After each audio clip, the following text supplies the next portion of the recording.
याद है सब ज़रा ज़रा, तुम्हें याद हो कि ना हो। आज से वो मुश्किल 30 से 40 साल कबल गांव के हर घर, अमीर हो या गरीब, चौधरी हो या कामे, सबके घरों में ऐसा ही ब्रांडेड किचन हुआ करता था। समाज में क्लास सिस्टम का नामो निशान नहीं था। धरती से सालाना इतना गल्ला उगता था कि कोई भूखा नहीं सोता था। हवाशियों का जोर नहीं था, सादगी का ज़माना था। पड़ोस में सालन की प्लेट बेचना एहसान नहीं बल्कि समाजी रस्म थी। छोटे घरों में बड़े दिल वाले लोग रहते थे।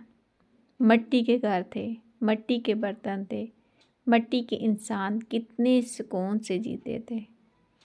किचन का जायका था या मिट्टी की बरकत, ना हिर्स, ना लालच, ना ही झूठी मुकाबलाबाजी। मिट्टी के किचन से पल कर बड़े होने वाले इंसान तबकाती निज़ाम के दर्द को खूब जानते हैं।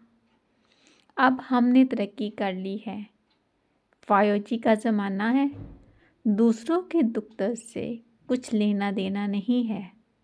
अपने अपने कमरे में अपनी मौज से रहते हैं और सुकून की नहीं बल्कि नींद की गोली खाकर सोते हैं। क्या आपके साथ भी ऐसा है? मुझे कमेंट में बताइए।